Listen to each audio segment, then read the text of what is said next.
Hello and welcome along to TGP1. We're live for another week's action. This week we go back to Europe when we're in the fantastic Hungaroring, and then we head on to Catalonia in Spain. We've got two very exciting races come up in what is turning out to be a fantastic season of TGP1. There may be a runaway winner so far, but the rest of the field are hot on his heels and are trying their best to destabilise Softy at the top of the standings. Well, they did a good enough job of it last week with doing their best to try and topple Softy's big points lead, with multiple results actually going not in Softy's favour for once. We had Jack Hickman taking his first race win of the season in a fantastic race in China, and Corey picking up a win in TGP1 for our last visit to Vietnam. As said, we've come to Hungaroring in Spain this week, and joining me for the short flight from Asia is Dom Smith. Good evening, Mike. Great to be alongside you once again. As you said, two brilliant races tonight. We've got Hungary and Spain, two challenging technical circuits. And here at the Hungaroring, we do have rain. Matt Tibbles and Softy have been the men in form in qualifying so far this season. Softy just with the edge, 5 poles to Matt's 4. But Matt looking good at the moment to possibly take a 5th pole of the season. 5/10 clear is looking tasty with 4 minutes of the session to go. Yep, really exciting qualifying session we've been treated to already so far. We had rain at the beginning of the session, which has started to ease up, and I'd say, looking out the commentary box window at the moment, it's almost stopped. So we're just left with a little bit of drizzle, and the drivers will surely be thinking of peeling into the pits, getting that last set of intermediate tyres on and bolting and going again. We are expecting to have dry conditions during the race, so it'll be really interesting to see which drivers brave it through the field to make that setup choice. Do they go for a dry weather setup and perhaps hope for a better race, or do they go for a more wet orientated setup, which will give them potentially a better grid position, which, Dom, as we all know, round Hungaroring is so crucial? Yeah, it really does matter here, doesn't it? It's so hard to pass, apart from maybe the straight down into turn 1. The rest of the track is too tight and twisty, so you really need a good position here. Not good news for the likes of Calababo, Owen Quenby and John is at the moment down at the rear end of the grid, but Matt Tibbles knows that pole position here could easily result in race victory, a win that he needs, a win that he's after. He's only had one so far this season, the reigning champion, not having the best of times, but he has shown the pace still. And yeah, I think it's going to be very close between him and Softy, and maybe even Corey too. Corey's just 2/1000 off the time of Softy so far. Yeah, it's not very much separating from second downwards at the moment. Matt Tibbles with that good half a second buffer. He's just had a very slow lap. I don't know if he's going to box, but he's not leaving himself very much time to be able to get in and out again. We're following the Mercedes driver now as he does peel into the pit, so he's only really going to have time for one run after he gets out from the stops, and his team are going to have to turn him around very quickly. Softy, meanwhile, is Matt's potential main challenger then. The championship leader, the runaway leader so far, but not having his own way in Hungaroring qualifying so far. We're going to be on board then with the AlphaTauri driver for a lap around this fantastic circuit nestled in Eastern Europe. We've been racing here since the mid-80s. We've been racing in TGP here ever since its inaugural season. Obviously TGP's 10th year anniversary, and Softy has had a great first sector. 2.5 temps up on his personal best to go purple during sector 1, but now we get to the very challenging technical part of the track. Long sweeping corners following after each other, and in the middle of it this tricky chicane, but he's kept it off the curbs nicely, no wheel spin, and the man from Nottingham is having a good lap so far, wiggling his way through the middle sector. He has got a car in front of him, which he'll hope will get out of the way. It is one of the Renaults.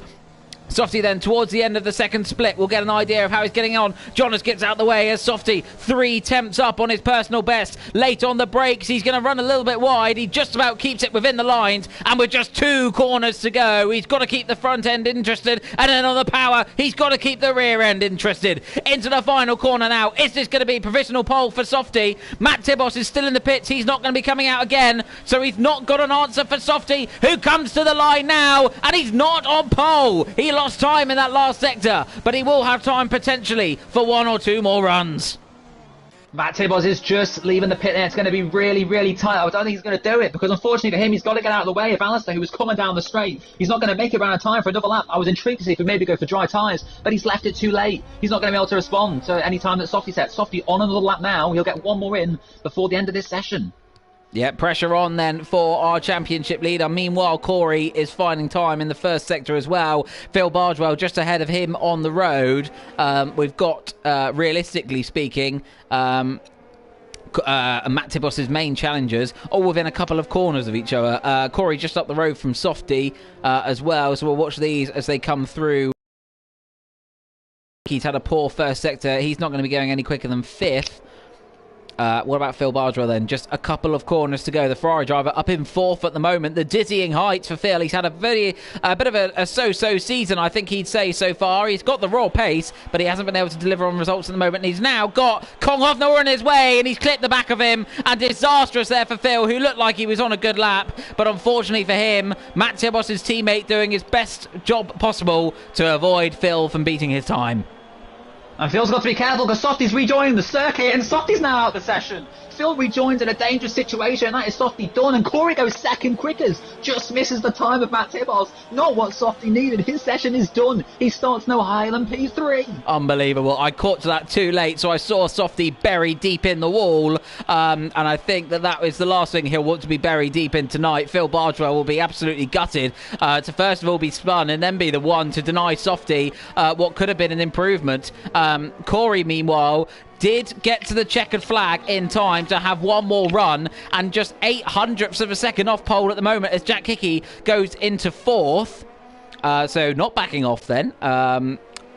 Corey got a couple of cars in front of him, which he'll need to watch out for. He found some time in the first sector. As I said, just 0.08 of a second separating the two drivers at the moment. These two really need to be working together to mount a challenge on Softy. Corey did his best last week to get another race win, and Corey's up in the middle sector. He's purple. He's a 10th and a half up on his personal best. He needs to avoid the fate that happened to Phil and Softy in the last sector. 2 corners to go now for the Alfa Romeo driver. On the back of a race win in Vietnam. Is he going to start this week in the perfect way possible? Keeps it nice and tidy round the final corner with the short run to the line. Is he going to go pole? Yes, he is, by 2/10, or a 10th and a half in the end. Corey snatches pole from Matt away at the last second. What a time that was from Corey. I did say I'll probably be last man across the line. The track was drying out. Matt Tibbos did not get in a final run, and it did cost him. Corey finding that extra bit of time, a 10th and a half clear of the Mercedes driver. It's his first pole position of the season, and what a time to do it. What a circuit to do it at. Yep, if there was ever a race perhaps crucial to get pole, maybe less so than Monaco, is Hungaroring, and he's given himself the perfect opportunity to lead the field away from the front in just a few minutes' time. What a lap from Corey. And Dom, another very, very intriguing qualifying session we've been treated to in TGP1. Yeah, it was brilliant, wasn't it? Always love the changeable conditions in a session. Really brings out the best of drivers. We see such action at the front, and we've seen Corey take his first pole of the season. Softy will be so disappointed to be in P3. It wasn't meant to be for him. Phil Bardwell caught out an instant of his own, ended up getting an instant with Softy just moments later. But Corey, who's 5th in the championship and quite some way back from Softy, needs to kickstart his season. He's not going to take his title back this season, but he can still get some race wins, some pole positions along the way, and he's starting in a great position. Yeah, let's give you a quick rundown of the order then. So Corey on pole, joined on the front row by Matt Tibbos, who just couldn't get across the line in time. Softy with that disastrous end to qualifying in P3. Jack Hickman P4. Phil Bardwell in P5. Liam in P6. CJH P7. Jordan P8. Dan the Man and Aidan Griffins then rounding out your top 10. As we said, we are anticipating a dry race for Hungary. So this will be very interesting to see now which drivers went which way on setup to perhaps guarantee them that better starting position or that better race pace. It all comes down to this, Dom. There's no points awarded for qualifying, but there's plenty that can be awarded for the race. And as you mentioned, there are a couple of drivers with sort of big challenges ahead of them. Obviously, it's as we said, it's quite close at the moment. From sort of second, I'd say even down to 6th in the title at the moment. But any of those drivers will be desperate to get a result, particularly your 2 men on the front row who have just got to avoid taking each other out and gifting another win to Softy, Dom.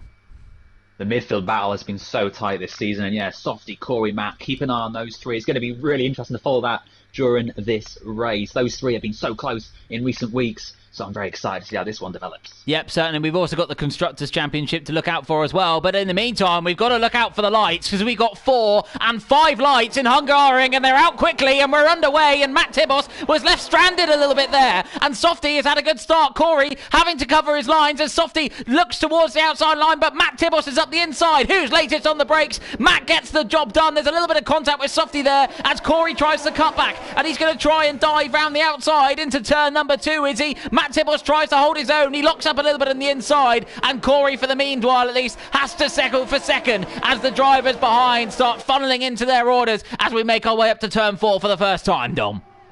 Yeah, really clean start. Corey and Matt crucially keeping clear of Softy, but it was Corey who was jumped by Matt. It was a brilliant start. It wasn't the best initial getaway, but he dragged him down into turn 1 and retook that position.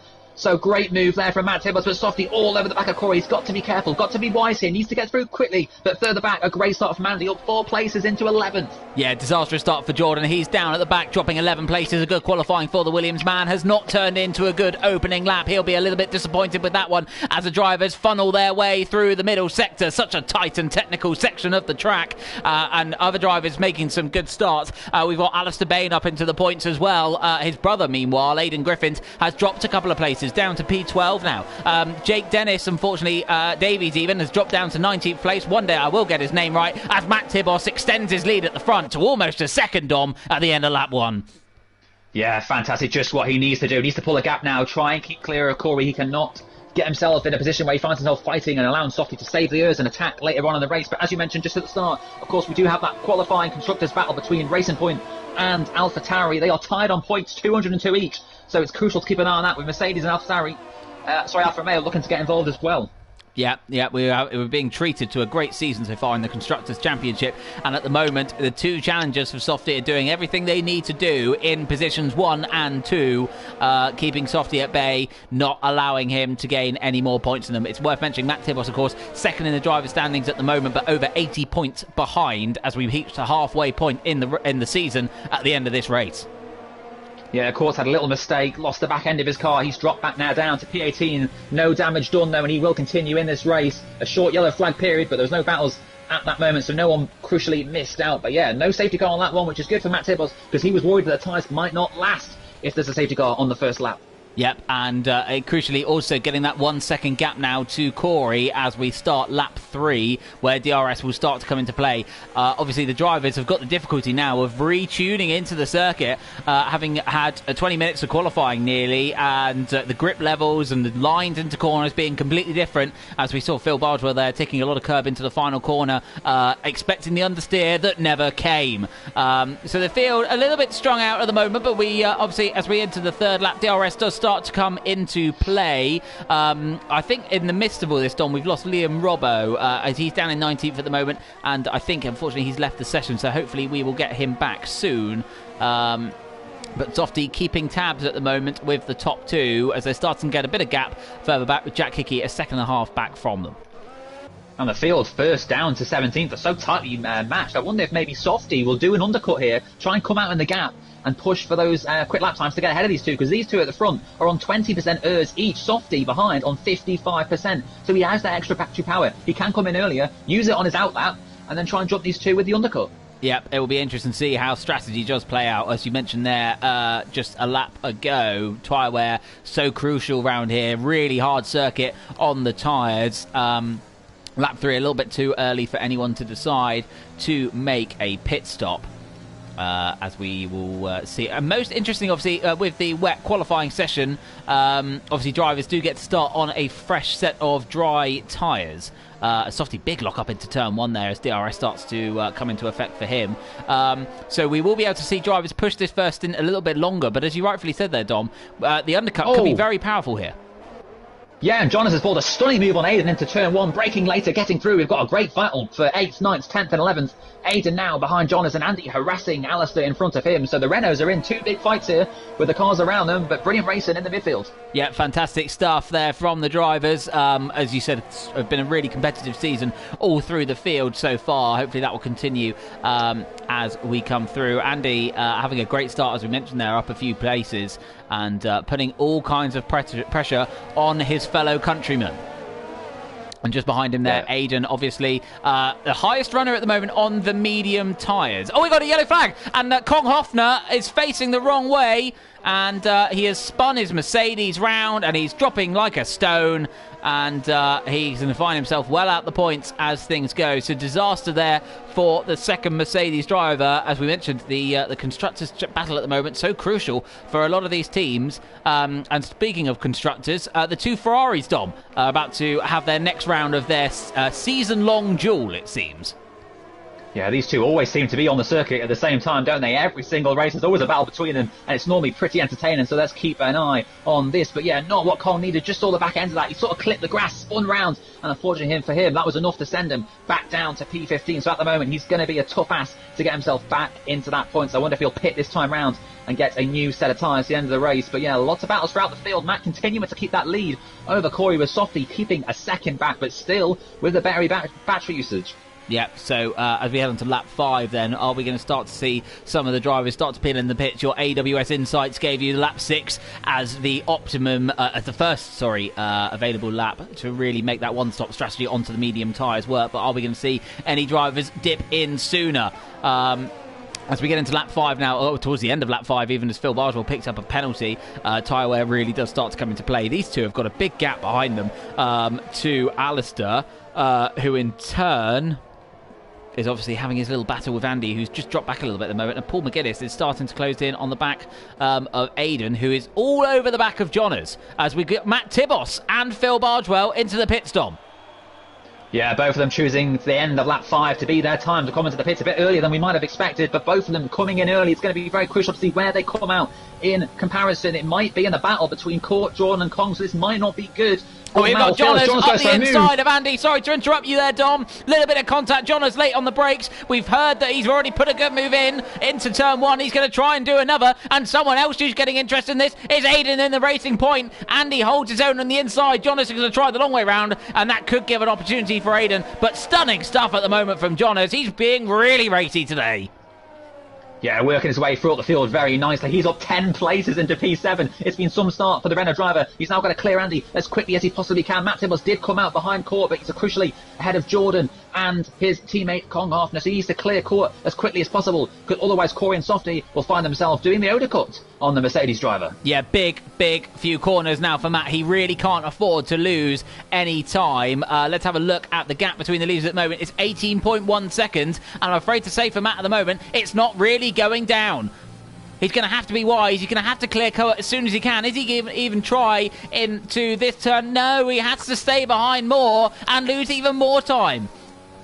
As we've got none of the top two decide to pit. They're staying out further. Dan the Man, Alistair Bain and Ginger Andy all dive in, as does Court, and that releases Matt now, but he has lost about half a second, I reckon, there, Dom, to Corey and Softy. Yeah, Matt Tibbles did not need that, did he? Now he's got to set an unbelievable lap time to make sure it's not tight between Corey, Softy and him when they make their stops. Surely this time round, will Corey and Softy just continue to stay out at the moment? They've got in good positions. I thought for a moment Aiden was going to get back through on Jonas. These two are so close. They've been so tight for so long in this race. Jonas' tyres finally looking like they're going to give up on him, so maybe he'll be round this time. But he isn't clean out at the moment, so he could also stay out. Yeah, and unfortunately for Dan the Man, the overcut on his teammate hasn't worked. Phil Bardwell still ahead of him. Dan having a great season at the moment, you have to say, consistently in the top 5 so far, and even getting obviously the pole position a few races ago back in Japan. But you're right, the tyres are coming to Aiden, the conditions perhaps coming to Aiden as well. But behind him, Matt Tibos is starting to put in those sector times that he needs to comfortably get a gap to the leading pair. But that is going to leave his tyres in a relatively poor state, as the top two do decide that now's the time to come into the pits. And crucially, Aiden, of course, on the medium tyres will be going longer in this race. So Matt, Corey and Softy are all going to have to pass this racing point. John is also diving into the pits now at the end of lap 7. So it is Corey who starts this race in the lead. But of course, he's now leading the pit lane. Is Softy going to come out ahead or behind of Jack Hickey, who I thought for a moment was going to jump the Alpha Tauri? But here comes Matt Tibos. Yeah, Matt Tibos comfortably then in the lead. It's going to be interesting to see what his gap is as the two behind him tyres get up to temperature. However, Jordan has got himself in between Corey and Softy. That is not what the man from Nottingham would have wanted to see. He's got an extra car to clear, Dom. And further back, Phil Bardwell has jumped Jack Hickman. Yeah, brilliant stuff. Phil Bardwell was wise. He saw Jack Hickey coming out of the pits and he's got through at turn one. Softy crucially behind Jordan. Not what he needs. He wanted to be right on the back of Corey to put him under some unbelievable pressure. But Jordan, who does still need to make a pit stop later in this race, on the medium tyres though, so will still stay out for a few more laps like Aiden will. Suddenly, these drivers at the front have got to get through these midfield traffic. Yeah, not ideal for Softy there. Corey isn't exactly racing off in the distance at the moment, but he's certainly not reeling him in and overtaking him as he would have wanted to. He's going to have to be wise, obviously, Softy as well. If when he overtakes it, he's going to lose a lot of time in this middle sector of the lap, but obviously he's going to have a great opportunity into turn one. Is he going to think about a move into here at the beginning of sector 3? And this has put Phil Bardwell all over the back, and these two came together in qualifying, and Softy's now going to try and move into the penultimate corner. Jordan runs out of road, and Softy does get the position done. Is Jordan going to fight back? No. He decides to come into the pits, and this is going to give a great opportunity now for Phil Bardwell. Softy in front does not have DRS. Dom, this could be Phil's best opportunity.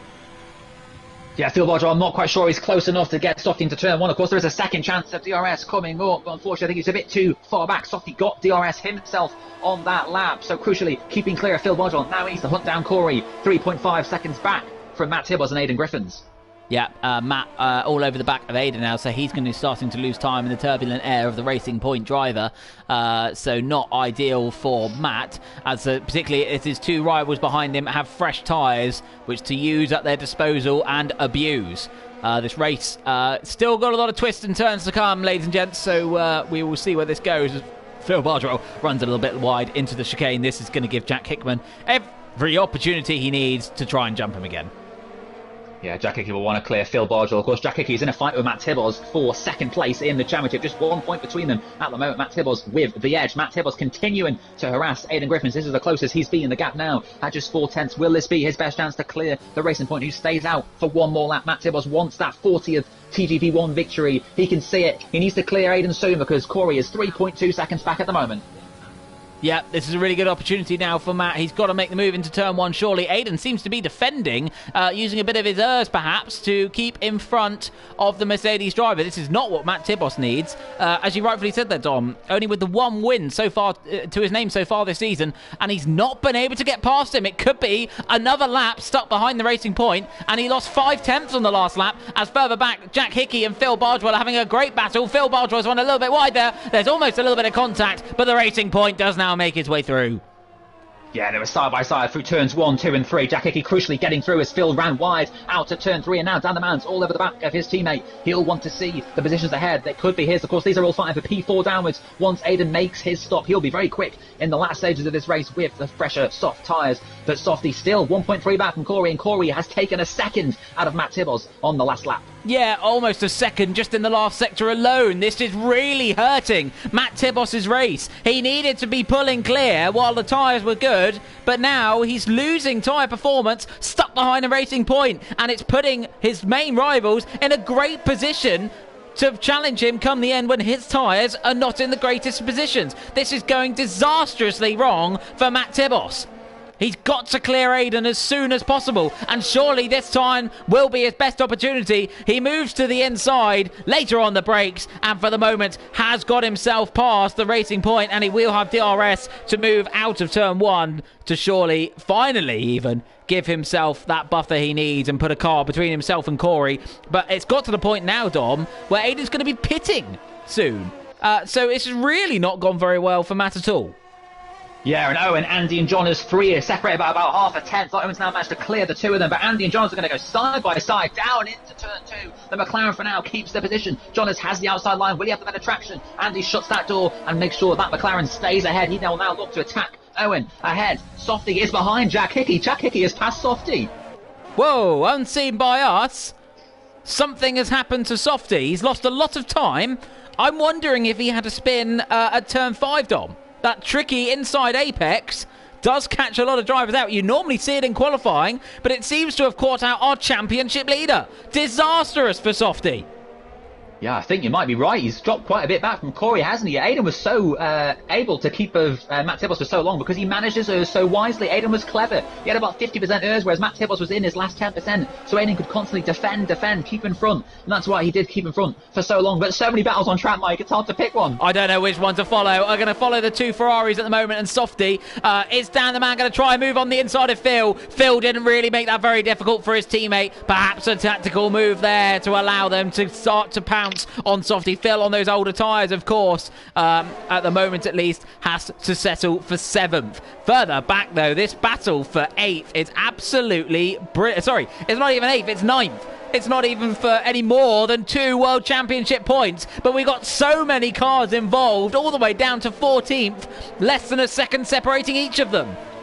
Brilliant stuff. This is brilliant stuff. Yeah, brilliant stuff, isn't it? Fantastic to see Aiden sticking out for now. Of course, he's helping his teammate, Jack Hickey. Jack Hickey can now try and close up on the back of Corsa, potentially with his teammate holding him up. Corey unable to get through so far. It's so difficult to pass around here, isn't it? But look at this. Andy wants that extra point. He can see Owen just in front of him. The AlphaTauri still needs to make a stop. He'll be coming in soon. But Andy will want to clear him because he's got Alistair, he's got Johners, he's got Paul all behind him. Sorry, not Alistair, it was Johners. So there's so many cars, as you said. And yeah, really close. Yeah, really close. And meanwhile, back at the front, we've got Corey starting to put the pressure on Aiden. Matt starting to recoup some of the gap that he lost. And as you said, this is helping Jack Hickman out because he's starting to gain up on these drivers now. Corey, meanwhile, to the inside of Aiden, and he has got the move done. There's a little bit of contact. Aiden, will he fight back going down to turn 2? I think Corey's done enough, and he has, to make up into 2nd place. And meanwhile, Jack Hickey is staying ahead of Softy. Softy's not closing up and catching him.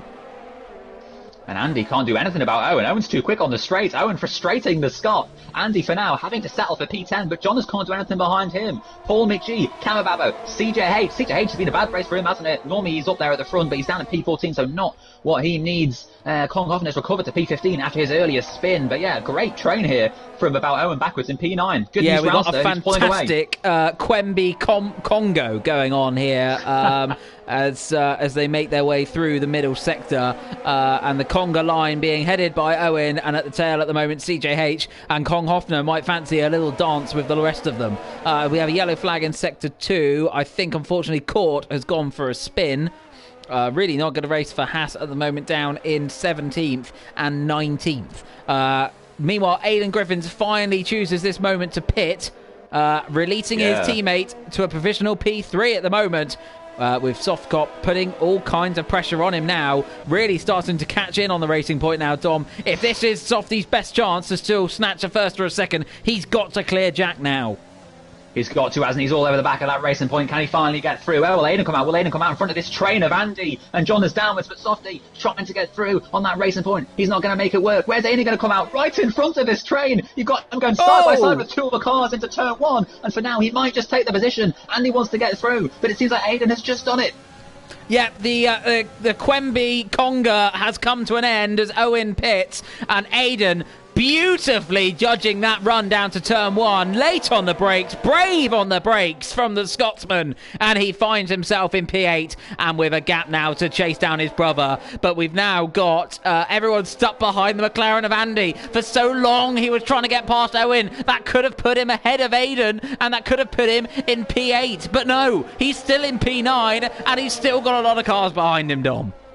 And this is now a 7-car fight because Konghoffen has caught up to the back of the McLaren very quickly. It was about 3 seconds a lap ago. It's now down to less than a second, showing how slow these cars are going. Owen was really holding him up, wasn't he?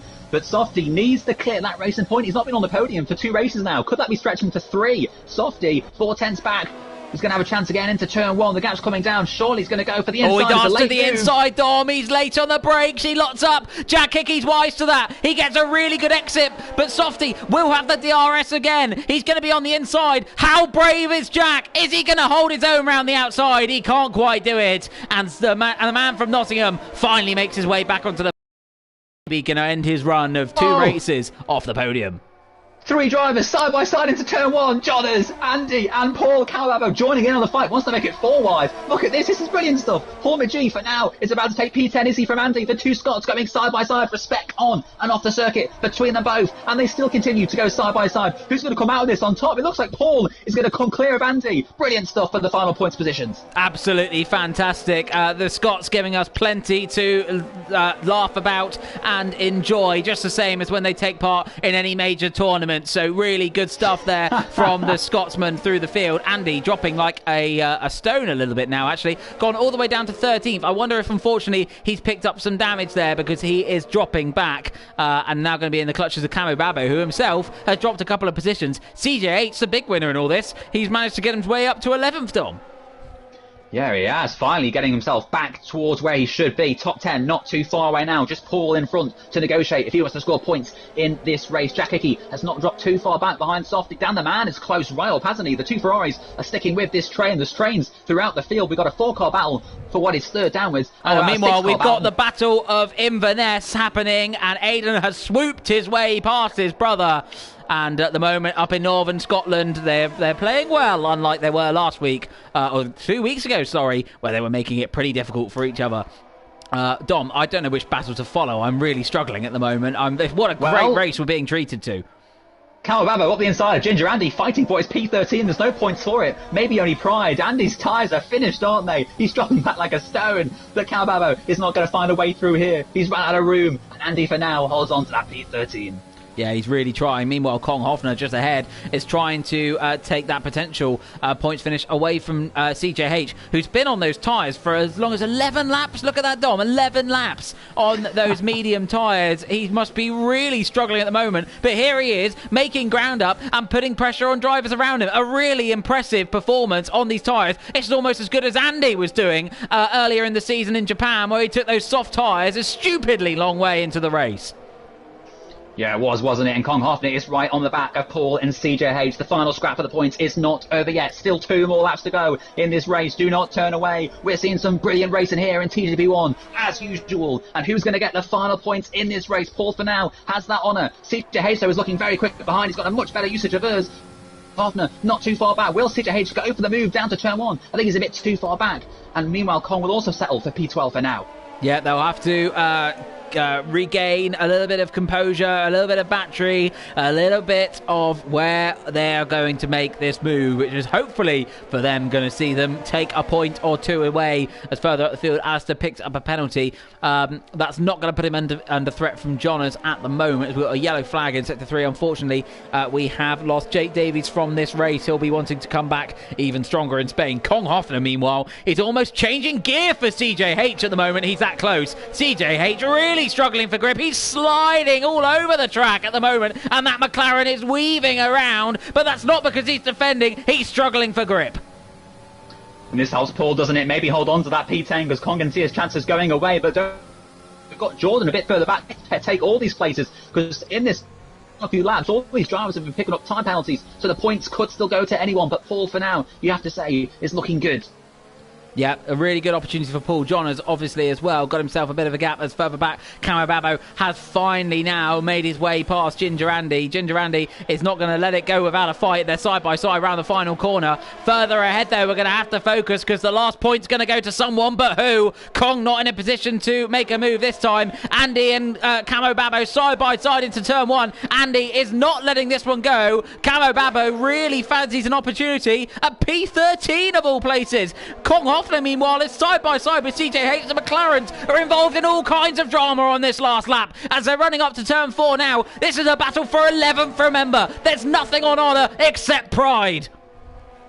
Oh, I'm loving this. This is brilliant. Battles throughout the field. Kong Hoffner is running out of time, and he almost ran out of road. Lost the back end of the car, and that will give the breathing space to CH, who tries to catch up with Paul, but he's all over the place. His tyres are finished. Matt Tibbles round the final corner to win. Yeah, Matt Tibbles, we barely focused on him in the second half of the race, but what a fantastic performance. He took the lead at the start, and he did everything he needed to in the end to win the race. He could have lost it behind Aidan. He could have lost his cool, but he didn't win the race. Corey gave it with his best, but he couldn't quite manage it in the end. Aidan Griffiths will come home as 7th. What a part he played in this race in the end. His brother will come along in 8th. Jonas will come home in 9th, and it seems like Paul has done enough to keep hold of that last point as Konghoffner has dropped back a little bit on this last lap. Perhaps his tyres are gone, but he does claim 11th place in the end. Meanwhile, Andy on the line just about holds on to 13th, but obviously that becomes 12th, but it becomes 13th after penalties are applied. Dom, I'm gonna have to catch my breath back for the next race. That was brilliant, wasn't it? In all that madness, it was Matt Tibbles who took win number 40. Congratulations to him. What an honour it is to get 40 wins. And Corey just about holding on to P2. What a brilliant it was. Andy held off the two Williams at the very end. They just about managed one more lap, and I'm not sure he would have been P13. Paul did take that final point for P10, so well done to him. But what a battle throughout the field. A brilliant race. Yeah, fantastic. We were really treated to something there, weren't we? It's really good to see so many battles through the field, and hopefully we will have a similarly good race in Spain. And Dom, it proves that you don't need a track with a lot of overtaking spots to have a good race. It still produces all kinds of enjoyment and excitement in TGP1. Yeah, that was absolutely fantastic. Battles throughout the field. Even when there wasn't overtaken, it was still very tense to see who would get out in front. My highlight of the race was probably Aidan, coming out the pit lane just in front of about a 4-car train and managed to keep that racing point just ahead of all 4 of them. We are waiting for, I think, a Haas to finish this race once he is just through. Crossed the line. Okay, so maybe we'll have to wait for the minute timer to expire, but that was a fantastic race. I think Jonas has to be driver of the day. Started back in P17, worked his way through the field. A great strategy choice from him, and he finished P8 just ahead of his teammate. And Aidan Griffiths, another star of the race, kept himself up at the front towards the early stage of the race. Pitted late, came out in front of those battling cars, and worked his way back up to P7. Yeah, Dan the Man actually ended up P4 in the end there, Dom, interestingly, because of Jack Hickman's penalties. So despite, he wouldn't have finished on the podium anyway, as it turns out. So that scrap he had with Softy, which he'll be very pleased about, that's one for the mantelpiece at least, but it didn't gain him any positions in the end, and he ended up down in P5. But good points again for Racing Point, 2 points finishes. Good points again for Ferrari in that constructors battle which is developing through the season, which is still very tight indeed. The fans love that one, we love that one, and we hope we'll be treated to another great race in Spain. And that concludes TGP1 in Hungary. We had drama in qualifying, we had drama in the race, but in the end the result was fortunate, and Jonas picking up driver of the day, as you rightfully predicted there, Dom. I have to completely agree with you on that one. John is certainly driver of the day for that race. I love the Matt Tibble celebrations. Whenever Matt and Corey win a race, they do a brilliant dance on the podium. Much better than Softy's dances. Softies are always very generic and boring. But Matt Tibbles on the podium for the top step in the 40th time in TGP1. What a race it was for him. Aidan did take the fastest lap towards the end of the race, so an extra point for Racing Point. Racing Point scored 17 to AlphaTauri's 15, so they've extended that very tiny gap by an extra 2 points. So very tight in the constructors' battle. Yep, and keep an eye on that one as the season progresses as well, because it's only going to get tighter, surely, as these races keep flying towards us. So let's give you a rundown of the confirmed results for the TGP1 race at the Hungaroring. Matt Tibos picking up the race win from second on the grid. Really well driven from him. Corey in P2 couldn't quite turn that pole into a race victory. Softcop in third after a little scare, and we understand perhaps a little spin. Dan the Man just missing out on the podium in the end in P4. Jack Hickey, I think, will be disappointed in the end with P5. It could have been a bit better. Phil Bardwell did what he could, but had to settle for sixth. Aidan Griffiths featured in that race perhaps a lot more than he thought he would have done, but maybe that was part of his plan in P7, and the extra point for fastest lap. Jonas in P8 with Alistair in P9 after penalties, and Paul McGuinness rounding out the points paying positions. Oh, I have to say, that was absolutely brilliant. We had battles all through the field. We had trains at one point, but it was still exciting. And Hungaroring delivered another great race as we head towards Circuit de Catalunya in northern Spain. Not worth forgetting, Matt Tibos has closed the championship gap to Softy by 10 points. So the gap is coming down. Still a long way to go in this championship. 9 races to go? Matt Tibos will still believe he has a chance, because Softy did not look very formidable that race, making mistakes that we don't normally see from him. So Matt Tibbor's looking very good at the moment. Is he going to put in a late charge to try and defend his championship? I'm sure he'll certainly hope he can. As you mentioned at the top of the show, Dom, that's only his second win this season. Only one win before this. It's really not gone his way. He's had a few mistakes, a few DNFs as well.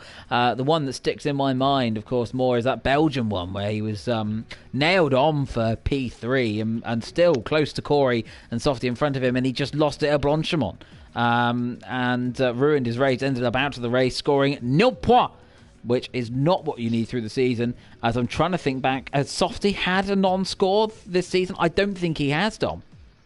I think it was Bahrain, second round of the season. There was a mix-up, wasn't there? I think he might have had to pit for some reason. I think he tagged the back of Jake and got front wing damage, and I think he had to come into the pits for a player lap. I thought he still ended up P4, but maybe that was my mistake. No, I think he did non-score in that race. It was a very entertaining race. It was a very entertaining race, especially for the opening week. You might be right. With Aiden ending up the winner of that one as well.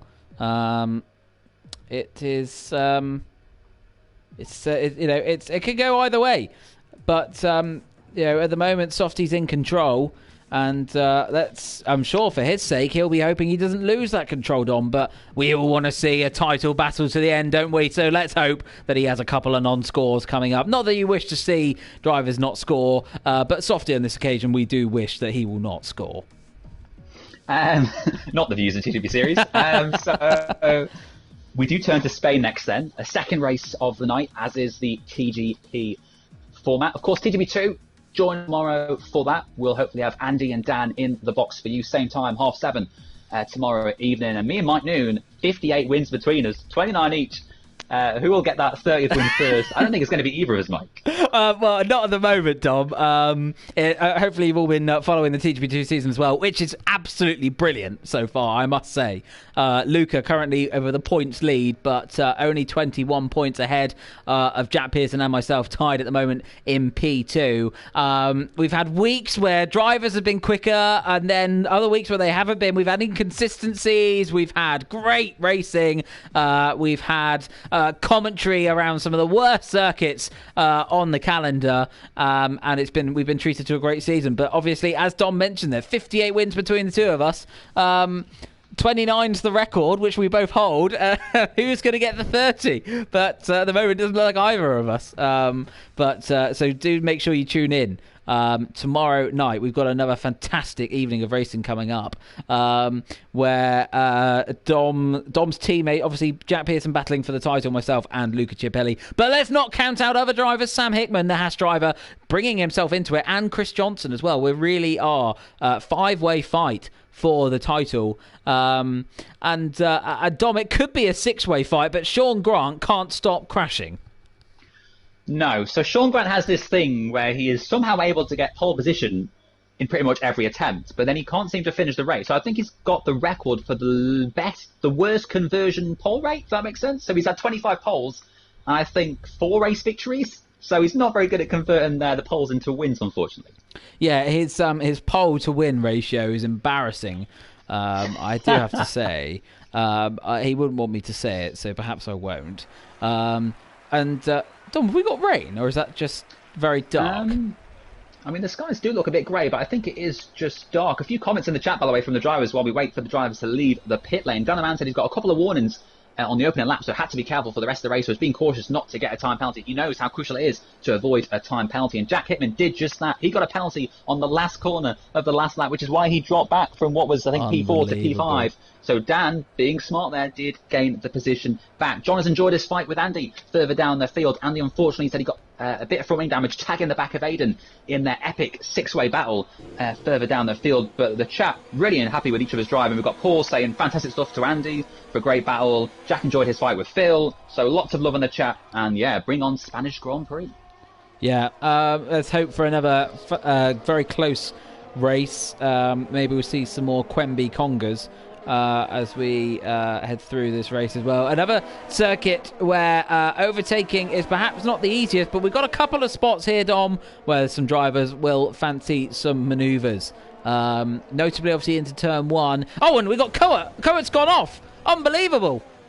He spun on his outlap into the gravel, into the kitty litter, trying to get himself back going again, but he'll have to box again, and that's a set of tyres ruined already for the Haas driver. He had a disaster in Hungary, and it's not started much better for him here. Yeah, of course. Spinning round then on the opening lap, only his outlap of this session, so the track must be a little bit cold, trying to get some temperature into those tyres now. Will he just come into the pits and maybe get a new set of tyres? Maybe he's damaged them too much already, but I think Court's going to need the practice around this circuit going by that earlier spin. We are expecting a dry race, so there will be no rain during this session. It will be a full dry race here at Spain. You love to see it. Perhaps it'll stay cool. We don't know quite what the temperatures will have, but I'm sure there is one driver out there who will be hoping that the conditions are a little bit warmer, and that certainly is Court then. So we've got a few drivers obviously on their outlaps at the moment, slowing down. Getting space around the circuit is huge. You got this last chicane where you've got a bit of time to compose yourself before the start of your lap. And give yourself a little bit of a gap to the car in front, which is so important. So let's ride on board then with Jonas, our driver of the day last time round in Hungary, with a great performance, up from 17th on the grid as he takes us round this fantastic, to drive at least, Catalonia circuit. Up the hill then through turn 3, this long right-hander just seems to go on forever. The tyres crying out for it to end. Now at the end of sector 1 into turn 4, take as much curb as you dare, open up the steering on the exit, try not to get any wheel spin, don't do what Court did and end up in the gravel, down into turn 5, also known as Sandbird Corner, and then down on the run now to turns 6 and 7. It's tricky 2 turns. You've got to make sure the rear end doesn't step out and you don't take too much curb on the right hand side, which Jonas doesn't. Up through Cancer then and onto the back straight. DRS wide opens. We've got a car very nicely getting out of the way in front of us. Brake at the 100-metre board, down through the gears, take as much curb as you can on the inside line. Avoid then this curb on the left hand side, it spits your car out. Aidan Griffiths has gone provisional pole, but we're keeping on board with Jonas for the moment as he heads now into this tricky technical last section of the track. Try not let the rear end get away from you, try not take too much curb, stamp your foot on the power as we come around the final corner, which used to be oh so marvellous, and up to the line then Jonas puts his car in provisional 3rd. Corey and Matt Tibbles both invalidating their first lap times in this session, so not the start they needed. Softy has set the provisional benchmark a 1:15.1, but on the medium tyres he'll come back out for another 2 or 3 sets of runs on the softs. But yeah, Corey and Matt invalidating, unfortunately. Corey is going to go again, but Softy with the edge for now. Yeah, Corey then up to the end of sector 1, taking an unusual line there, you have to say. He has gone purple in the first sector. So Softy did set his first lap time on the medium tyres. As Jack Hickey now goes provisional pole on a 15.0. We've got cars everywhere on the track, it seems, at the moment. But Corey sifting his way through them all. And he's invalidated his lap time again. That tricky turn right. That right-hander at least, has caught him out. And he's now in the gravel. And it's not a good start to the session for last time out pole sitter. Yeah, Matt Tibbles is going again as well. He's going to start another lap, a second lap on these tyres. So he's got to be careful that it's not too good a lap, because if it is, he'll be starting on these for the race, which will mean he starts on very worn tyres compared to his rivals. Jack Hickey did go a bit quicker than Softy by a 10th, of course, on the soft tyres. Matt Tibbles getting very close to the limits there, almost touching the grass. And does not want to do that. But this is another circuit similar to Hungary, isn't it, where you need a good qualifying position. Otherwise, your race could be very hampered. Yeah, there's a lot of opportunity, not very much opportunity to overtake other cars around here, so grid position, it's key, especially on that long run down to turn 1. Matt Tibos has invalidated his lap time, and bloody hell, did he nearly end up in that wall. God, he might need a change of trousers as he comes into the pits, let alone a change of tyres. Matt Tibos' heart in his mouth there as he nearly ended up in the wall at that tricky turn 9 into Cancer. Dom Smith, that was hard in mouth moments for Matt. I don't know how he saved that. I was convinced that was the front right tyre gone, but somehow for Matt Tibbles, he has an extra life. He can get back to the pits, go again on a fresh set of rubber, and hopefully this time, not invalidate, hopefully this time, not find himself against the wall. Very lucky escape there from Matt Tibbles. He'll be a bit more cautious on his next run, I suspect. Yeah, that is perhaps a wake-up call that Matt needed. His teammates just coming out of the pits now. Meanwhile, we've got Owen Quimby coming to the end of what I presume will be an in-lap. Yes, it is. Any other drivers on track at the moment on a lap? It's just Jordan, I think. Jordan? Hang on, Dom. Wait a minute. Jordan has just gone purple in the middle sector. The Williams driver had a very inconsistent season, was lightning quick in TGP2 last season, got promoted, got a podium in week 1, but it hasn't really been the same since. He's run a little bit wide there, but he's on a great lap at the moment, and Jordan could find himself further up the field than perhaps he would have thought to be. Come around the final corner. Was it all in vain, or had he set a fantastic time to the line? Jordan goes P5. Good lap there for the Williams driver. Yeah, 4/10 adrift in the end. It was a very good first and middle sector from the Williams driver. As you said, Jordan started off the week with a podium. We thought he was going to do so well in TGP1 this season. Unfortunately for him, that has been the highlight and the peak of his season so far. Dropped down a bit in recent weeks, but all the drivers now coming out for their second laps of this session. There's still about 9 cars that haven't set a lap yet, so they're going to have to be careful. They're going to need to get a good time in, otherwise they could find themselves very far back in a track where it's hard to overtake. Yeah, and as you rightfully said there, Dom, it's very easy to invalidate a lap time here. Put all 4 wheels over the white lines at multiple different areas. You've got turns 1 and 2, which is so easy to run a little bit deep in. You've got into Cancer, where we've seen a lot of drivers come a cropper so far, and the corner, the right-hander just before then as well, taking too much curb on the right-hand side. And then you've got the final chicanes and the exit onto the final corner as well. So many areas where the lap time can go from under your feet. So the drivers are making their way around the final few corners to start their second runs. It is just about possible to get 4 runs in here, but you've got to be a quick turnaround in between each run. So we're on board at the moment with Court, the Haas driver. Not had much luck so far this session. He'll be hoping that he doesn't repeat what he did on his first run and spin at turn number 4, which we're just coming up to now. The first sector time for the Haas driver. It's obviously his personal best so far, because it's the only first sector time he's completed. We've got a car off in the gravel. I didn't see who that was. We've got Jake Davies, the Red Bull driver, has found the gravel where Court did, and he's damaged the car, and he's going to have to come back into the pits. So disaster then for the Red Bull driver at the moment in P8, who's going to have to come back to the pits and regroup. Kong Hofner has just gone P3, a fantastic lap from the Mercedes driver, as Softy now dips his toe into the 1 minute 14 to go 6 tenths quicker than anyone else. Yeah, wow, what a lap from Kong Hofner. Can he go even quicker and displace maybe Corey, maybe help his teammate in this fight as we say that? Jack Hickey P3 for now, but Softy, what a time. 6 tenths quicker than anyone else. That's going to be hard to beat. And talking of people who are not having a good session, Kong really needs to help out his teammate at the moment. Maybe just give him a guided tour around the track, because Matt Tibos has invalidated another lap time. This session is not going well for it. If I was him right now, get into the box. You might still get 2 runs in, but he might try and go again. It looks like he's trying to save his battery, so perhaps going to try and do another run on these tyres, but he's putting wear on them. So Matt maybe just thinking of getting that banker lap in, but he just needs to get anything in at the moment, Dom. He does, doesn't he? There's still 5 drivers without a lap time, all struggling at the moment. Both McLarens are struggling also, as well as Matt Tibos. They've got Liam Robbo as well, starting his first lap of the session, but Matt Tibos is going to go again. He needs to do something. We've got Aidan Griffin's up to P2 now in that second racing point. A good qualifying for him. He'll be very happy if he can start on the front row of the grid. But Matt Tibos, this is where it counts. He's going to be a little bit more worn tyres, but he needs to get a lap, needs to get a benchmark.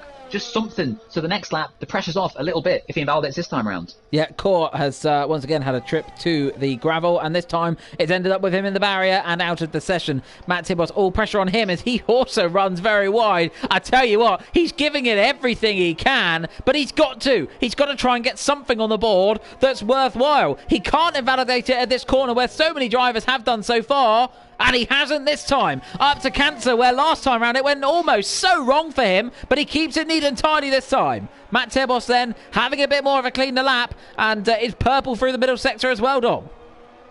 Yeah, Matt Tibos looking good. I think there might be some oil down there in the middle sector, because where Court lost it, Jack Hickey immediately lost it as well. And then Jonas did the exact same just 5 seconds later. So I don't know what's going on down there. Maybe a bit of grease or something on the circuit, or the driver's losing their head. But Matt Tibos looking quicker at the moment. A couple of more corners to go. Can he displace Softy's 1:14.466? Yeah, nice and tidy through the chicane there. He's just got the short run to the line to go, and he crosses the line to do a 14.7, and he ends, for the moment at least, Aidan's hopes and dreams of a front row start.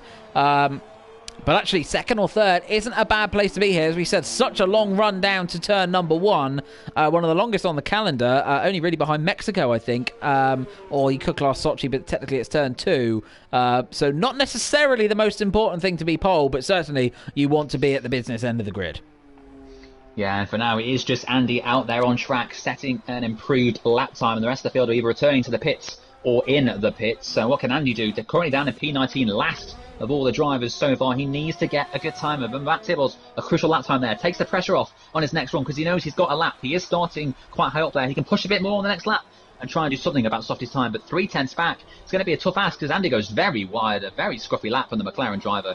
Will he just come into the pits, get a new set of tyres? I think he may well finish it because he will have time to finish it and get back in the pits again, but the McLaren driver, this is not going to be a very quick lap time, probably around sort of 13th, 14th of JD and Owen in the 116s. Yeah, Matt Tibbles needs to get another lap as Andy loses in the final corner and does indeed come into the pits again. He must have been listening to you, Dom, and maybe picked up an idea of what to do there. Yeah, scruffy lap there for the McLaren driver. Interestingly, sun starting to come out, warming the track a little bit up, and perhaps we'll see the times continue to tumble as track temperatures come to the drivers a little bit. Matt Tibbles currently heading into the pits as well. We've got Softy, who's just left the pit, slightly out of kilter with some of the others.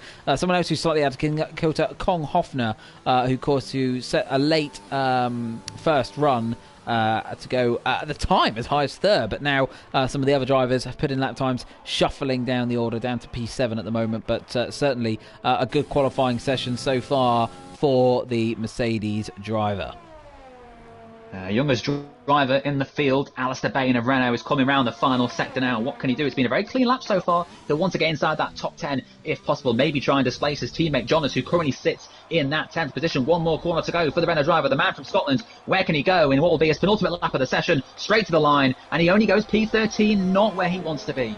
No, not ideal then for the Renault driver. He would have liked to have been a little bit higher up, perhaps even challenging his brother, but our reigning TGP2 champion down in 13th at the moment, but still a bit of time left in the session for him to get back in, bolt on a new set of the sticky tyres and head out onto track again. Meanwhile, someone who's on a fresh set of sticky tyres, Softy, comes to line, our provisional pole sitter, currently on a 1 minute 14.4. Does he have any more time in his locker to extend his gap at the front of the field, Dom?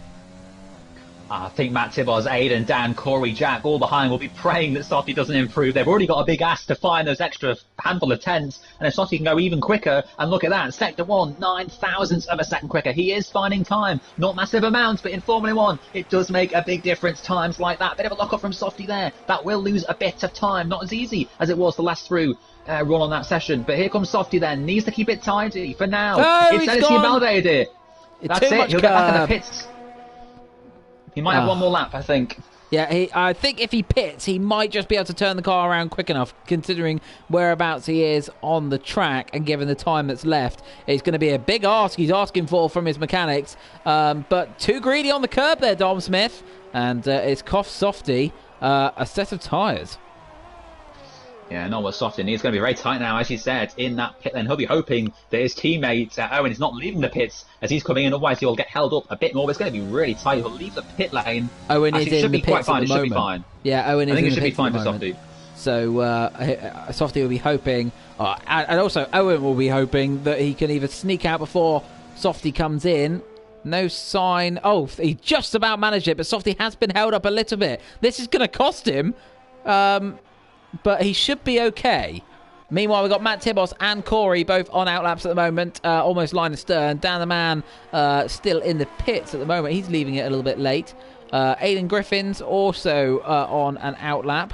And Corey's going to be the first one to the line then. So here we go. Corey on what could be his final run has it all to do down in P5 at the moment.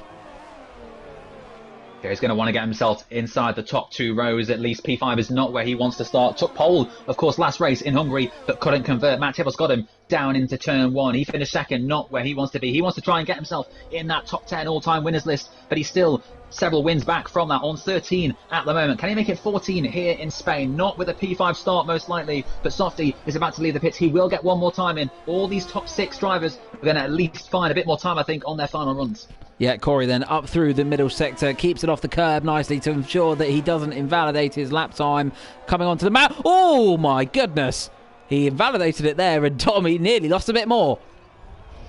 Yeah, that was a scary moment, wasn't it? He should get one more time. So I think tensions now turn to the Mercedes of Matt Tibos, who I think is up in the first sector ever so slightly, but it could be crucial come the end of the lap. It could very much be indeed. Matt Tibos then with it all to do. He's got 3 attempts to find to Softy, who is on his outlap himself at the moment, so Softy should be comfortably able to get another run in. Matt Tibos up in the middle sector. He's found a 10th and a half on his personal best. The Renault nicely gets out of his way. He's just got a handful of corners to go now, but that's some of the most tricky on the circuit, and the Mercedes driver will want to ensure that he can find as much time as he can to steal that provisional pole slot. Dom, is he going to do it? It's going to be really close, isn't it? Phil Bargel for now has gone P2. Matt is finding time. He's found about 2/10 at the moment. Is this going to be good enough to take back pole position from Softy? It is a 1:14.459. 7,000 it's quicker than the AlphaTauri 7,000ths of a second, the gap. And Matt Tibos has found himself on provisional pole. Take that, AlphaTauri. Take that, Softy. Corey, 500s down in the first sector. He's not finding time, of course, on slightly more worn tyres now. He won't care. He's starting P6. He wants a higher position than that. Aidan Griffiths will go no higher in this session. He is done. He starts P4. Aidan, down the man, what can he do in P5? But it's going to be very close in these closing seconds. Yeah, we had a McLaren spinner as well as they made their way up to Cancer. I don't think it's put Corey off too much. At the end of the second sector, he's gone purple. He's finding a little bit of time. It looked like we had a car off in the background there. That was another McLaren who's having a horror show of a lap at the moment. Jack Hickey's retired. He's going to be no better than 7th. What can Corey do then? Just a couple more laps to go. Softy has been able to start another lap time. We've got a Haas-off in the final couple of corners. There's cars everywhere around the track, but Corey once again is carving his way through the field and up to the line. Is this going to displace any of them in front of him? It's P4. Dan the man is 2/10 up, coming around the final sector now. Thankfully for him, all the cars getting out of the way. One person that doesn't have to worry about cars is Softy. He has such a clean end to the end of his lap. So Softy improving in the first sector, but for now it's Dan the man. Where can he go? Can he get himself into that top 4 again? We're going to see then. I'm watching Softy admittedly at the moment. Dan makes his way up to P3. So really good lap then from the Ferrari driver. Softy, meanwhile, has been finding time. Just a handful of corners to go now. Surely this is going to break Matt Tibos' hopes and dreams of another pole position. We've got the aerial cam on the AlphaTauri driver, but is it going to make a difference? Softy to the line then. A 1:14.4 to beat. He puts in a 14.0. Wow. That's pretty special. Yeah, just the 4/10 quicker than his title rival Matt Tibos, so Softy sends out a huge message there. He is back on pole position, his 6th of the season. What a lap that was from the AlphaTauri driver. Invalidated second to last run, but just about made it stick. Yep, almost 4/10 of a second then Softy is vantage come the end of qualifying to take another pole position in TGP1. Matt Tibos joining him on the front row, not badly placed for that long run down to turn 1 that we mentioned. The 2 Ferraris occupying the second row, down the man just ahead of Phil Bargewell. Corey down in 5th. He'll be disappointed with that one in the end, but the session just wasn't coming to him. Then we've got Aidan Griffiths joining him on the 3rd row with CJH, a good qualifying for him and the McLaren driver, up in 7th with Jack Hickey joining him in P8. Kong Hofner did make it inside the top 10 in the end, so good performance there from the Danish driver, and Jonas rounding out the top 10 with Jordan, the first of the runners to start on some fresh tyres and a choice of tyre that they can decide themselves. Tensions then turn to this race. 9 rounds to go. We're coming into the critical point of this championship. Matt Tibos did pull back 10 points on Softy last time out. Needs to get a bit more, though, if he wants to cement a real challenge to the AlphaTauri driver, who is looking for his 5th Drivers' Championship. But what a race this should be, Mike. I'm looking forward to it. Yeah, I think we should be in for a treat. The sun is shining in Catalonia, just the circuit situated just on the outskirts of Barcelona, and we should have a very good race coming up to us indeed. The 18 drivers getting ready then for the start in just over 15 seconds time. Be really interesting to see who you all think is going to come out on top in this race. So make sure you comment and let us know who you think is going to be in a good position, particularly on that run down to turn 1, as we said. Well, it seems we're ready, and we've got 2, 3, 4, 5 lights in Catalonia. And we're underway then, and it seems to be a good start from the front row as Dan the Man actually gets a very good start and is already alongside Matt Tibos on the run down to turn number 1. Softy's got away well as well, and it seems to have, he's got a gap then to the 2 cars behind him. Dan the Man round the outside to turn number 1 and takes second. The Ferrari driver's done well. Someone who hasn't done very well is Jack Hickey, Dom. He's fallen all the way to the back of the pack, and the Racing Point driver has not had a very good start. And Corey is also under pressure from his teammate, Aidan Griffins, challenging for 5th place then, and at the moment making it stick, but it's Dan the Man who's been the real mover. But Matt Tibos is going to try and come to the inside line round Sandberg corner as they make their way down the hill now again, and Matt Tibos is not letting this one go quickly. Further back, Corey's not letting that one go quickly with Aidan either, but for the moment at least, Softy keeps the lead, but he's got a new challenger behind him. Yeah, brilliant stuff there from Softy. Another crucial start from him. Aidan trying to defend from Corey for P5. For now, holding on. CJH also has Kong Hoffner right on the back of him. Kong Hoffner going for a late move on the McLaren driver as Corey tries to defend from Aidan. These two are banging wheels. It's getting personal out there. But for now, the Racing Point holds on to the position. And there's a bit of contact. There's more contact. Corey's really losing out here, and he's going to be getting very frustrated behind the Racing Point driver. Is he going to make a lunge into the chicane? He thinks better of it as the cars weave their way through this tricky part of the circuit. Softy's streaking ahead out front, but Corey's having a nightmare. Glorious chance for AlphaTauri to close in on the gap of Racing Point P5 and P19 at the moment. That's only going to be 10 points while Softy takes all 25. Already a second clear down the man. Here comes Kong on Corsa, but can't quite get the move done. Ends up banging the back of the Alfa Romeo driver, and he has to stick with 7th. Sorry to interrupt you there, Dom. I thought we were about to see a position change, but CJH still putting a lot of pressure on the back of Kong Hoffner, and he picked up his usual early race penalty with it. No, you're right to do so, Mike. Still battles throughout this field. In the midfield, we've got CJH all over the back of the Mercedes now. Can he get through? Kong Hoffner could not clear Corsa as quick as he would have wanted. Now can the McLaren do something about it? But battles throughout the track as Andy has passed Owen for P16 in the background. Yeah, and the AWS Insights there expecting cars to come in around about lap number 6. Are we going to see any undercuts perform this time? Meanwhile, Matt Tibos is trying to put all kinds of pressure on Dan the Man. He's that gap that he was able to close in on the Softy in race number 1 is at the moment being nullified with Softy in the race lead at the moment, with Matt Tibos down in P3. But great start, you have to say, there from Dan the Man. He got such a good launch off the line, immediately alongside the Mercedes, and was just able to drive around the outside of him into the braking zone. And a brilliant move from Court round the outside of Alistair to take P13 from him. Ahead of him, we've got a great battle between Jordan, JD, and Paul McGee. Meanwhile, Dom, in the battle for second, we've got the Mercedes of Matt Tibos trying to go around the outside of Dan. Dan putting up a strong defence, and for the moment at least staying ahead. These two line astern as they head round turns 3, and it's Matt going to try and duck up the inside into turn 4. He's going to get alongside. Dan's going to try and defend a little bit, but there's only so much he can do to defend. Trying to hold it on around the outside. These two not giving an inch to each other, and for the moment at least, Dan does manage to stay ahead in P2. This is brilliant stuff, isn't it? 6 championships between them in the top tier. TGP1, Softy pulling clear, 2.5 seconds now ahead of these two. This is fantastic racing between Dan and Matt Tibos, but Dan, for now, frustrating the Mercedes driver. Matt Tibos unable to do anything about the Ferrari. He'll have one more run surely on the next lap, otherwise he's got to think about doing an undercut. Yeah, Matt Tibos getting a little bit frustrated, using every single inch of track he can try and get away with to try and get close enough to Dan the Man to make an overtake stick.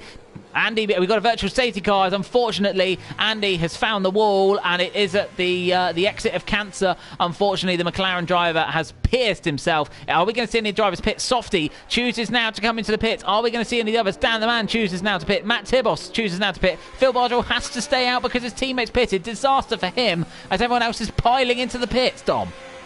Yeah, it's a free pit stop for all these drivers. Phil Bargel can't believe his luck. He's got to stay out and do one more lap. Otherwise, he would have been stuck behind his teammate. Also, Matt Tibos, in fact. So I think Softy will be a bit annoyed that he didn't come in and block Matt Tibos, his rival. But yeah, Phil Bargel staying out, as has a number of drivers behind. Paul, JD, Jordan, Alistair. The VSC is about to end, and the drivers are now leaving the pit lane. Yeah, that worked out very well for Softy, and it also worked out very well for Matt Tibos, who has jumped down the man in the stops there. So that came at the perfect moment for Matt. But these drivers now have got to take these medium tyres as long as 14 laps to the end of the race. No, Matt's got a drive-through. Oh, Matt Tibos, I've done that in TGP2 myself. It's so easy to do. The VSC, the Delta can be so hard to judge. And now I know it can just Dan's got to drive through too, Dom. Unbelievable. This puts Aidan in the net P2. I don't believe it. I didn't see the down the man one. That's going to be so frustrating for both him and Matt Timmels and Aidan and Corey. Can't believe that look because they're now back in podium positions. Unbelievable. The two drivers who were fighting tooth and nail on lap number 1 have come up trumps now after the pit stops. One driver who's going to be so gutted by this all, Phil Bargewell. God, he's going to be seething. He might be leaving the race at the moment, but he's got to take these tyres now as long as he can, hasn't he, Dom, just to try and make the strategy work in his favour. Yeah, indeed he will. He's going to try and get these tyres a few more laps at least. Can he do something about this? This is a fantastic race. Andy, of course, a casualty out early on. Not quite sure what happened to him. The McLaren driver joining us in the commentary box. Andy, what happened to you? Oh, I lost it. Caps at turn 9. Lost the rear and off into the barrier. And it's brought out the virtual safety car. Well, I hope it creates drama, but I'll just sit here and watch and enjoy the commentary. Andy, I have to say, your virtual safety car has caused a headache for two drivers out there who are challenging for the lead. Matt Tibbos and Dan the Man picking up drive-through penalties for speeding under the VSC. Dan the Man serving his drive-through immediately. Matt Tibbos might take it a little bit longer just to see how much of a gap he can pull to the drivers behind to give himself a little bit of a window when he does eventually peel off into the pits to drive through the pit lane at as slow as 50 miles an hour there. So really losing a lot of time and gifting Softy a huge advantage in this race, who's already managed to clear his teammate on his run up through the grid now to clear as many cars as possible. Phil Bargewell, obviously, as we said, a big loser in this as well, but he's got to try and take this strategy as long as he can now to ensure that he's not losing as much time in the grand scheme of things. Then Softy, of course, your highest driver at the moment who has pitted. Matt Tibbos in a net P2 at the moment, but obviously with that drive-through penalty to serve, you will have Aidan Griffins up in P2. Causer will be P3 with CJH also going to be in the podium hunt, Dom. Yeah, it's going to be a brilliant scrap, isn't it, for the final podium places. Alistair looking to close in on Jordan. These drivers, of course, at the front yet to make their pit stops. Top 5 will come in surely in a few laps' time. So a lot of them on the soft tyres, but there are a couple, such as Jordan, on the medium rubber. But yeah, Softy crucially getting through on Owen very quickly, not making it easy for him as Matt Tibbos now chooses to take his drive-through penalty. All of his hard work from the last race in Hungary undone here by that costly mistake. Yeah, it's going to be interesting to see where he comes out in relation to Dan the Man as well, of course, also having that drive-through penalty. Matt Tibbos at the end of the pit lane now. He's got a Williams on his right-hand side of Camo Babo, who's going to want to beat him into turn number 1, and he does so at least, and has got himself quite a nice gap to Dan the Man as well, probably about 4 or 5 seconds, actually. So not working out too badly for Matt, but he's going to have to hope for another VSC or a safety car to really assist him in this race. We shouldn't count out Jonas as well in that battle for the podium too. CJH and Causer in front of him, both with penalties at the moment, so when that's applied towards the end, if John keeps his nose clean, could find himself with a bit of bubbly at the end of this race. The Renault driver having a bit of an inconsistent season, took that fantastic pole position in Italy earlier on in the season with a good strategy as well. He picked up a good result, but at the moment he could be on for another podium finish in TGP1, Dom.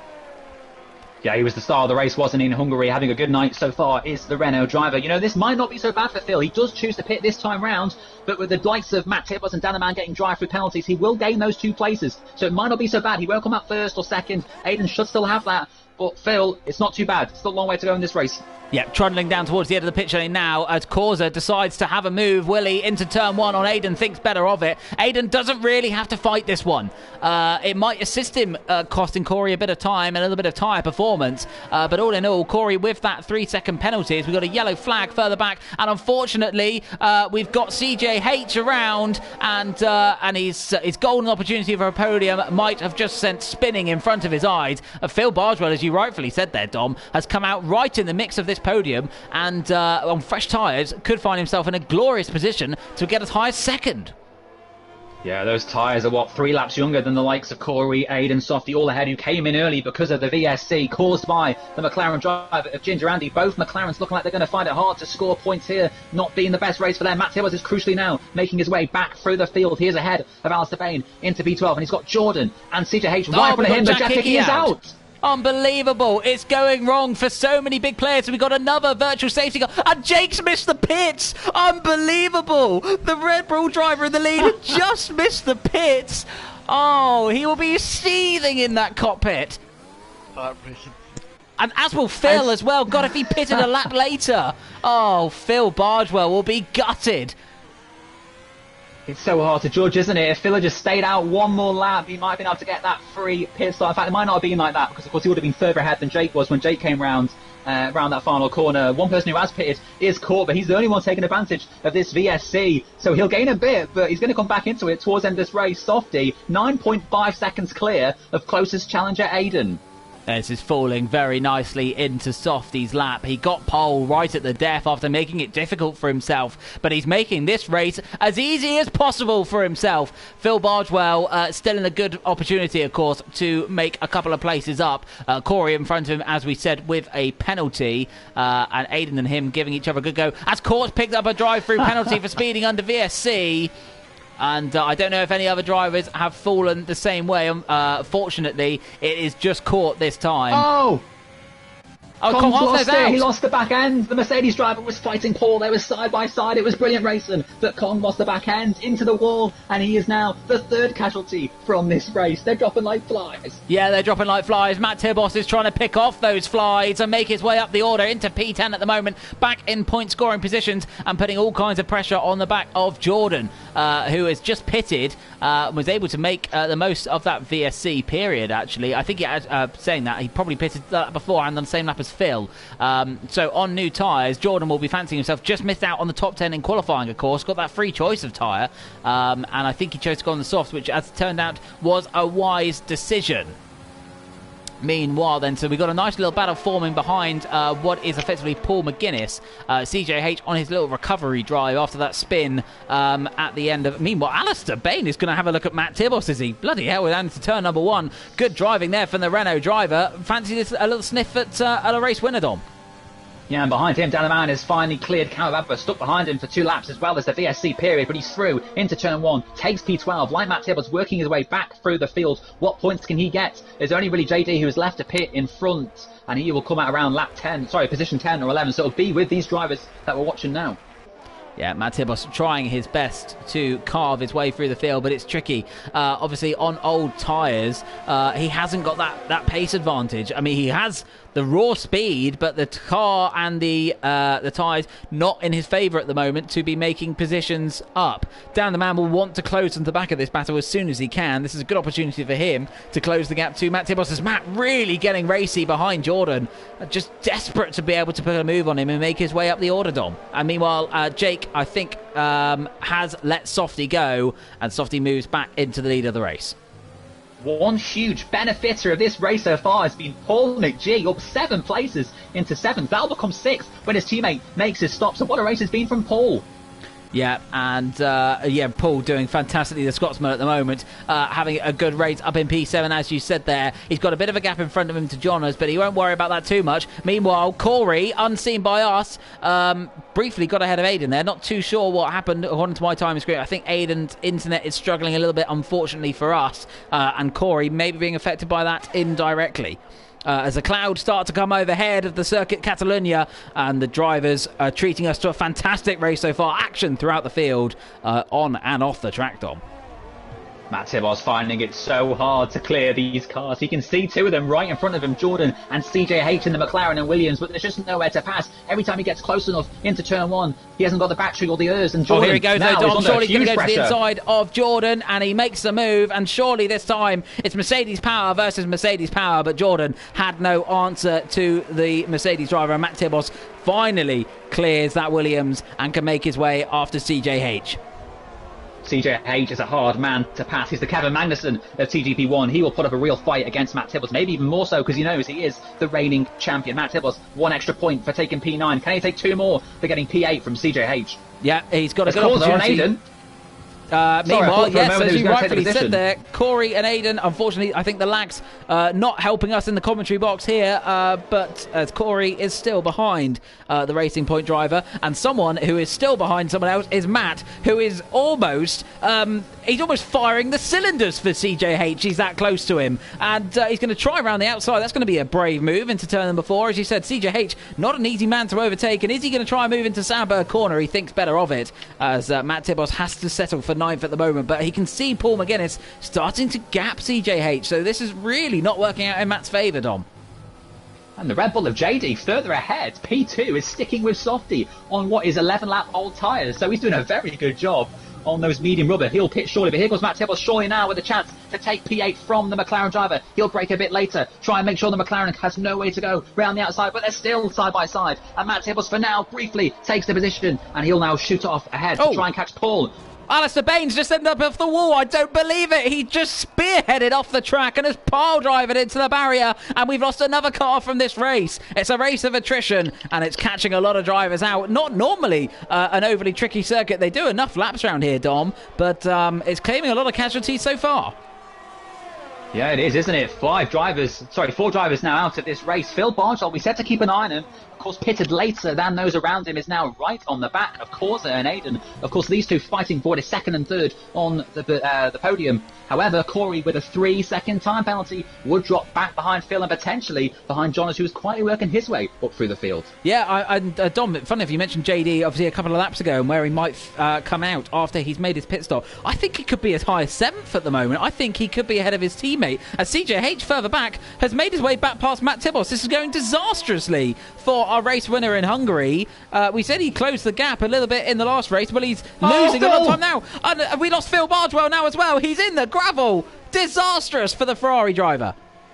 What's going on in that corner? They all fly through. Suddenly, Phil Bardwell finds himself in P10, having to defend as Matt Tibbles goes wide, and CJH will once again take P7 back from him. These two have both gained a place each because of the Ferrari, who now sits behind Dan the Man. Not what he needed, and JD finally pits on lap 13. Yeah, disastrous for the Ferrari drivers, but again, this is working brilliantly in Jonas' favour, who could be the beneficiary of Corey's penalties. Meanwhile, Corey's going to try and promote himself up to second. He's going to try and hold it around the outside. Aiden's not having any of that. They're running off the road. Corey's picked up another penalty because of it, and he's going to be dropping like a stone once penalties are applied. JD, meanwhile, has come out in P6 right behind his teammate, Dom. A really good stint from JD. Has put himself high up the order. This is thrilling stuff. I don't know who to follow. Aiden is all over the back of Corey. JD all over the back of Paul. Will Paul make it hard for him? They're 5th and 6th at the moment. A great result for Red Bull if they can keep it there. It's Dan the Man now closes on the back of Jordan and CJH, who is this time finally behind Matt Tibos. Yeah, 6 seconds worth of penalties to add for JD, it's worth remembering. And meanwhile, Corey's got 9 up ahead, so he's going to be dropping like a stone. This is just playing beautifully in Softy's hand. He's got a 13-second lead up ahead. He's got 4 laps to go, and he doesn't have to worry about anything apart from taking himself off. Unbelievable. Yeah, Softy has controlled this race from the start, hasn't he? What a drive it's been from him. Paul is making his teammate work, and Jake's lost it. No, he's kept it. I thought we were about to lose a 5th. And Jake, who were commenting and complimenting so much there, nearly found his way off the track as well. They're finding it so hard out there, Dom. On there, it seems to be a very greasy track, or just the tyre wear seems to have gone for all these drivers, all struggling out there on the circuit. But yeah, what can we do here? What can we see in the closing laps? Is Matt Tibbles close enough to do something about the 2 Red Bulls ahead of him and take P5, which would be some recovery? Yeah, that would be really good. Paul, obviously, we should mention, up as high as 5th now, making up so many places in this race. He's having a fantastic race there. He's made up 9 places in this race so far. It's really coming together nicely for him. Matt Tibos closing in on the back of JD. He's pulled out a gap himself now to CJH behind, and Matt Tibos' recovery drive. He's got 5th in his sights now, and if he gets past Paul, you have to say, and he's able to put in a couple of good laps, he could be a beneficiary from when Corey's penalties are applied further ahead, Dom. For how will Red Bull play this? Of course, JD carries a penalty himself, so will he just choose to sit behind Paul and hold up Matt Tibbles, who is definitely quicker than these 2 drivers in the Red Bull vehicle? So what will happen here? Will JD choose to fight Paul, or will he sit behind, hold up the Mercedes, try and get his teammate that P5, which would be a brilliant result for him? But yeah, Corey, with time penalties, should drop off the podium places. Dom, I have to say, I think that JD, the last thing he's going to be thinking of is the team game at the moment. He's been having such a strong race so far. He's going to have the bit between his teeth. The jockey's going to be pulling on it, and he's going to be expecting to move up into 5th, maybe as early as the end of this straight. He pulls out of the toe from Paul and is comfortably ahead, pulls back onto the racing line, and he's not playing the team game at the moment. He fancies himself getting up the road and perhaps making Jonas' life a bit difficult. Yeah, it looks like it, doesn't it? And we've got CJH now under extreme pressure from the Williams of Jordan back in the points. It's been a while since we saw him in that top 10, but it's looking very good at the moment for Jordan. Can he do anything with 3 laps to go of CJH, who currently sits P8? Not the best night for him, not quite matching the performances of recent weeks. Got his first podium in the league this time last week. So far, he's only going to score 4 points from tonight. It could be 2 if Jordan can find a way through. Yeah, and we've got to put another mention out there for Ferraris. They are having a stinker at the moment. Only going to be coming away from Spain with 1 point, although it could be 2 after penalties are applied. We've got another car round. We got Corey round now. Unbelievable. The driver's finding it so difficult, and Corey taking himself out of the podium places rather than waiting for the penalties to do so. It's very nice of him. Makes it easier for us at the end of the race. He's really struggling on those tyres. Look at him getting all squirrely on the power coming out, and he's actually going to box Dom. He's going to hit the pit lane if he's not careful. Getting very close there on the inside. But JD, I think now is just think Matt's the one to watch, Dom. It is Matt Tibbos with a glorious chance now to take Paul McGee finally, who is behind his teammate. It's not going to get him into turn 1, but there will still be more opportunities in this race. Both Ferraris now into the points because Corey becomes the 5th casualty in this race. Yeah, I think Corey picked up some damage when he spun as well, so clearly deciding that he didn't want to continue in this race. Disaster for him after a pole position and a 2nd place in the opening round tonight. He will be gutted to be not coming away with a single point from this one. Phil's lost it. Phil was all over the back of Jordan trying to get P8 from him. It was so close, but in the end he lost the back end again. And once again he finds himself back behind his teammate, Dan the Man, taking P9 straight back from him. Disastrous race for Phil. He should be in 2nd now. Let's not forget that. But his spin at this corner here, just a handful of laps ago, has cost him so much. And Dom, I thought he was about to head off again then. This is brilliant stuff, isn't it? I don't know where to watch. Paul McGee, just 2 tenths clear of Matt Tibbos. Matt Tibbos will have a glorious chance. Will JD at least give his teammate DRS as they go down to turn 1? What can Paul McGee do here? What a driver, the most capped driver in TGP1 history. He approaches his 400th race later on in the season at Mexico. Do stick with us for that. But here we go, Matt Tibbos with another, surely final chance to get Paul. Yeah, this could be a good opportunity for Matt to, in the end, take what is a net 4th place as we head on to the final lap. Just a couple more opportunities for Matt, but he's going to try when it's a turn 1, but he thinks better of it, playing the safe game, perhaps thinking the points are going to come to him no matter what, and at the moment he's only going to be getting 10, but further back then Phil has made his way back past Dan the Man, as there's Jordan just a 10th behind CJH at the moment. Is he even going to try and move into turn 4, or is he going to think better of it? He thinks better of it for the moment. Meanwhile, further ahead, we'll come to him in a minute, but Softy has just had this one all in his grasp. We've barely spoken about him. We haven't needed to. He hasn't been involved in anything. Well, the rest of the race has been falling apart in front of our eyes. Softy has kept his own. I'm going to have to...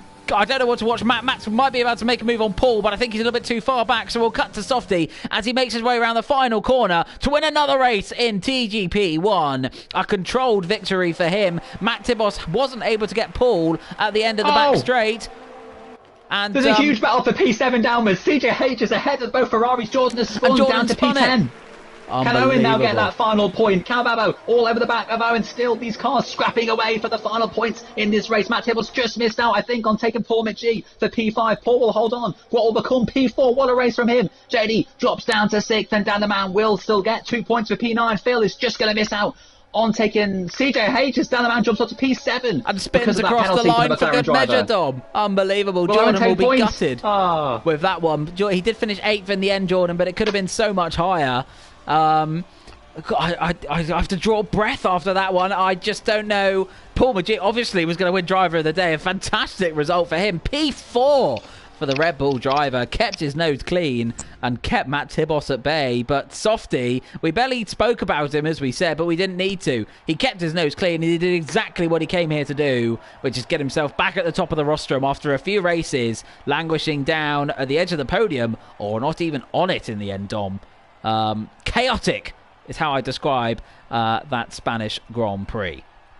Jean taking his 2nd podium of the season, the first since Bahrain, which was back on week number 1. So good to see Jean back on that rostrum. But what a race it was. Softy controlled that fastest lap by about a second. It was quite some drive from the man from Nottingham. Surely he's going to get that 5th championship this year. That is win number 61. The hunt is on to catch James's record of 70, just 9 back now.